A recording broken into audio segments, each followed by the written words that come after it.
veselo u našem studiju. Vraćamo se u studio, kao što rekao, sa zanimljivim temama. Moj drugi gost za danas i zadovoljstvo mi je da u studiju pozdravim gospođicu Jelenu. Gospođu Jelenu Đorđević iz Dveri. Dobro jutro. Dobro jutro vama i svim vašim gledalcima. Hvala. Iznenadi me sa gospođo, pošto si ovako mladolika. Pa, tako je. No, tu smo da predstavimo još jednu u nizu akcija koje Dveri organizuju za sve naše građane. Ovoga puta nešto što ima veze sa ekologijom i u saradnji sa udruženjima ekološkim i udruženjem Hrast, ukoliko se ne varam, iz Niša. Sutra u našem gradu šta nas to očekuje? Ovako, Dveri pokret za život Srbije u saradnji sa ekološkim pokretom Srbije iz Novog Sada i družinom Hrast iz Niša sutra u terminu od 10 do 13 časova ispred Tvrđave preko puta Stambol-Kapije održat će akciju deljenja 100 kg jabuka kao simbola zdrave hrane pod sloganom Biram zdravu hranu i potpisivanje peticije građana protiv genetski modifikovane hrane. Dakle, cilj akcije je da podignemo svest građana o opasnosti genetski modifikovanih organizama. Dakle, to su biljni životinjski organizmi kojima je pri uzgoju metodom genetskog inženjeringa dodat gen nekog drugog organizma. Inače, genetski modifikovana hrana jeste najveća opasnost današnjice i upravo ovom akcijom želimo da se borimo protiv svega toga, jer u kakvom će prirodnom okruženju rasti naša deca, da li će se rađati zdrava i normalna ili sa poremećima, zbog čega možemo sutra da krivimo Boga, ne pitajući se uopšte zbog čega je došlo do toga. Upravo ne trebamo čekati 5, 10, 15 godina da bismo se borili ili lečili posledice takve ishrane, već trebamo odmah stati na put svemu tome.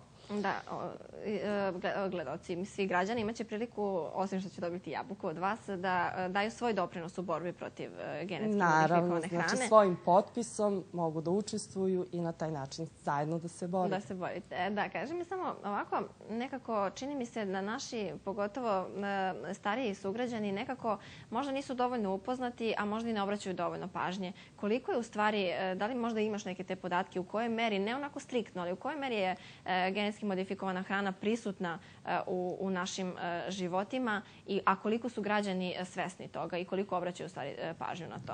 Pa građani još uvijek nisu upoznati šta je to genetski modifikovan organizam. Znači još uvijek ta svest nije kod nas dovoljno razvijena. I upravo mi želimo tom akcijom da tu svest malo proširimo, da upoznamo ljude sa svime, u smislu da istraživanja koja su izvršena, ona su veoma malobrojna, su zapanjujuća. Recimo, pacovi koji su jeli genetski modifikovani paradajz su imali znatne smetnje u razvoju. Njihova creva su rasla mnogo brže, jetra i bubrezi su im bili oštećeni. Također, njihov imunološki sistem je bio sporiji i dolazilo je do krvarenja unutrašnjih organa. Recimo, 3. generacija pacova je već bila sterilna. Znači, to je neke podatke koje smo našli. Dakle, samo da ponovimo za gledalce, to je dakle sutra ispred Stambol-Kapije. Da, u terminu od 10 do 13 časova. Od 10 do 13 časova. Očekuju vas aktivisti koji će ulepšati dan, pretpostavljam, i osmesima i jabukama. Eto, vi možete učiniti ne samo njima i ne u stvari isključivo njima, nego svim našim sugrađanima, svim ljudima koji žele da žive zdravo i da se hrane zdravo. Naravno. Također bih i naglasila da to pitanje je veoma značajno političko i ekonomsko pitanje, pre svega pitanje života i smrti. I pozvala bih ovom prilikom sve građane da dođu i da nas podrže u celoj toj priči. Jer hrana nije roba kojom neko treba da profitira. Hrana je život kao i voda. Naravno. Dveri navikli smo da uvek organizuju nešto za naše građane. Tu su brojne akcije, pa tako ni ova neće biti jedina u narednom periodu. Pa sad bih iskoristila priliku da najavim tribinu koja će sutra održati gospodin Nikola Aleksić i naš predstavnik Ivan Ljušković, koji je također član družine Hrast, na Filozofskom fakultetu sa početkom od 12 časova povodom formiranja Povereništva ekološkog pokreta i u Nišu. Također, Dveri su organizovale i tribinu u Pirotu, koju će također držati gospodin Nikola Aleksić sa početkom od 19 časova u velikoj sali Kulturnog centra. Isto danas? U subotu, A, u subotu, 3. to sam decembra da. isto, da. Isto, isto sutra, da. Isto sutra. Pa bih još i naglasila da je to samo jedna od akcija koje smo mi do sada odradili.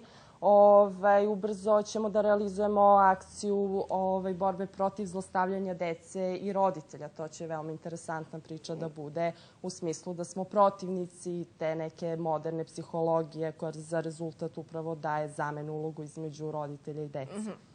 Da, što svako jeste moderna psihologija. Naravno. Da, o tome možemo pričati mi nadugačko i na široko. Eto, ja i tebe i organizaciju, to jest Pokret Dveri, pozivam da kad god imate neku takvu akciju, da dođemo, da pozovemo sve naše sugrađane, da uzmu učešća, svi oni koji misle kao vi i koji žele u ovom slučaju da se bore za očuvanje zdravog života.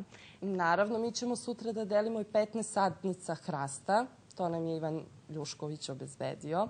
Znači, davat ćemo to na poklon, pa izvolite, dođite. Ekologija i zdrav život zajedno, to ne može dovoljne. Naravno. Hvala ti puno na gostovanju. Kao što rekao, očekujem te kad god ima nešto novo. A vi čuli ste sutra ispred Stambol kapije od 10 do 13 sati. Časova, da.